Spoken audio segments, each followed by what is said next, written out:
आगे हमारा प्रविशेषण।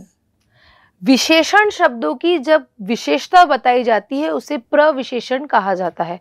सुरीला, लेकिन बहुत सुरीला रंग कौन सा? हल्का पीला रंग, यानी हल्का उसकी विशेषता है। तो इस तरह से हमारा विशेषण शब्दों की विशेषता बताने वाले विशेषण शब्दों को प्रविशेषण कहा जाता है। शालू का गला बहुत सुरीला है, तो यहाँ पे बहुत प्रविशेषण होगा। पीला रंग लेकिन हल्का है, तो वो भी प्रविशेषण होगा। तो जो विशेषण से पहले लगते हैं वो क्या कहलाते हैं? प्रविशेषण। ठीक है, अब नेक्स्ट है तुलना के आधार पर, कंपैरिजन के आधार पर विशेषण की 3 अवस्थाएं होती हैं। मूलावस्था, उत्तरावस्था और उत्तमावस्था। अब मूलावस्था क्या है? इसमें कोई तुलना नहीं होती, इसमें विशेषण विशेष्य की समान अवस्था होती है।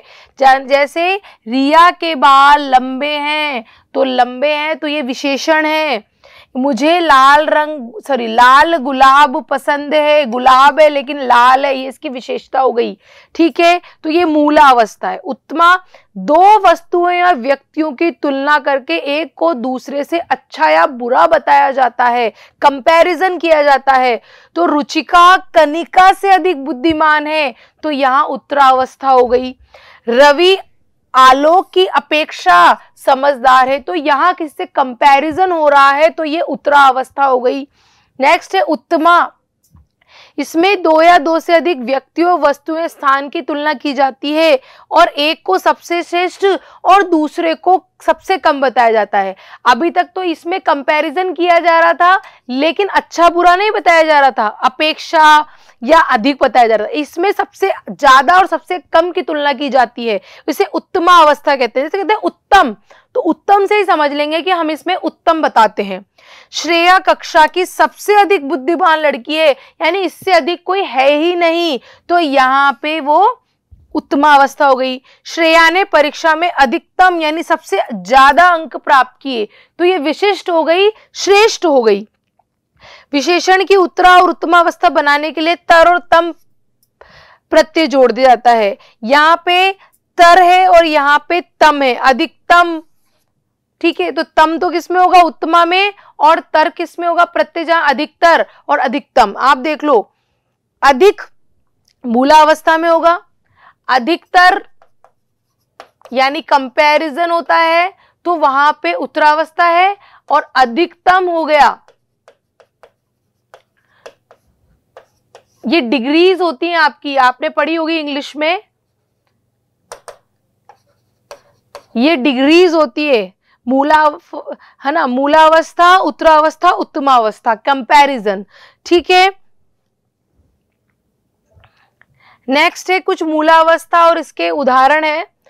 जैसे अधिक, अभी आपको बताया, उत्तरा में अधिकतर हो जाएगा और इसमें अधिकतम हो जाएगा। ऐसे उच्च, उच्चतर, उच्चतम, दृढ़, दृढ़तर, दृढ़तम, सरल, सरलतर, सरलतम, कुटिल, कुटिलतर, कुटिलतम, विशाल, विशालतर, विशालतम, कटु, कटुतर, कटुतम, न्यूनतर, न्यूनतम। हम मान सकते हैं फर्स्ट डिग्री, सेकेंड डिग्री और थर्ड डिग्री, इस तरह से मान सकते हैं। लघु, लघुतर, लघुत्तम। ठीक है, अब है विशेष शब्दों की रचना। हिंदी में मूल रूप से विशेष शब्दों की संख्या बहुत कम है। अधिकांश विशेषण शब्द संज्ञा, सर्वनाम और क्रिया शब्दों से उपसर्ग और प्रत्यय जोड़कर बनते हैं। कुछ मूल विशेषण शब्द जैसे अच्छा, बुरा, लंबा, चौड़ा, गुरु, मधुर, नीला, पीला, तो संज्ञा शब्द से बनने वाले। जैसे हमने समाज बनाया तो सामाजिक हो गया विशेषण, दिन बनाया दैनिक हो गया, विचार बनाया वैचारिक हो गया। आपके चेंज करना भी आ सकता है, ठीक है, संज्ञा को विशेषण में चेंज करना। ऐसे ही जीवन को जीवित कर दिया, संचय को संचित कर दिया, ठीक है, पुष्प को पुष्पित कर दिया, योग को योगी कर दिया, चेंज करने वाले भी आते हैं।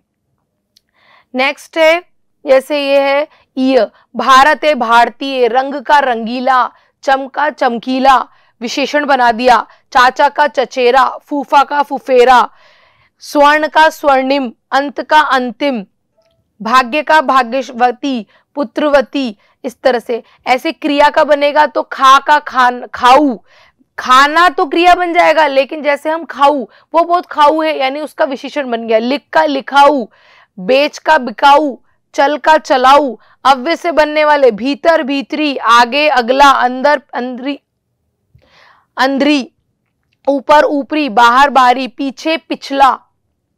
ठीक है, इस तरह से बन जाएंगे। तो हमारी ये कुछ एक्सरसाइज है। अभी तक हमने विशेषण और विशेषण के प्रकार पढ़ लिए हैं। अब हम थोड़े से क्वेश्चंस देखेंगे ताकि आपको आसानी रहेगी किस तरह के क्वेश्चंस आते हैं। तो फर्स्ट है हमारा रिक्त स्थान की पूर्ति उचित विशेषण शब्दों से कीजिए। कोष्टक में कुछ शब्द दे रखे हैं। कल से हमारी परीक्षाएं आरंभ होगी। यहाँ पे विशेला नहीं आ सकता, शीतल नहीं आ सकता, बहादुर नहीं आ सकता, पत्रीला नहीं। वार्षिक, हमारी वार्षिक परीक्षा चालू होगी। पहाड़ों का रास्ता पथरीला होता है। लोग खतरों से नहीं घबराते, बहादुर लोग खतरों से नहीं घबराते। मैंने हरिद्वार में गंगा के पवित्र और शीतल जल में डुबकी लगाई। कुछ सांप विषैले होते हैं। नेक्स्ट है महेंद्र सिंह धोनी एक सफल, तो सफल यहां गुणवाचक विशेषण का है प्रकार। नेक्स्ट है इस गांव में लड़के बहुत होनहार हैं, ये प्रविशेषण में आता है। ठीक है, अगर होनहार पे आता तो गुणवाचक हो जाता। खाली डिब्बे में कुछ टॉफियां रख दो, तो ये है, अब कुछ है तो अनिश्चित है और इनको गिना जा सकता है, इसलिए ये संख्यावाची, अनिश्चित संख्यावाचक हो गया। ठीक है, नेक्स्ट है कमरे की छत की ऊंचाई 20 फुट है, तो ये निश्चित है, तो निश्चित परिमाणवाचक हो गया इसमें, निश्चित परिमाणवाचक। ठीक है, नेक्स्ट है हमें अमेरिका भारत से हजारों किलोमीटर दूर है, तो ये अनिश्चित है, इसलिए अनिश्चित परिमाणवाचक। हजारों है लेकिन कितने हैं, तो अनिश्चित हो जाएगा। मेरा यह मकान नया है, तो यहाँ पे, यहाँ सर्वनाम है, तो यहाँ पे सार्वनामिक, सर्वनाम आ गया तो सार्वनामिक विशेषण हो गया।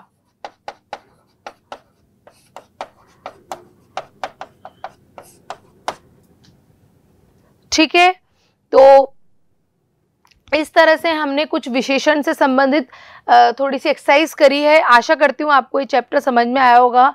Thank you so much.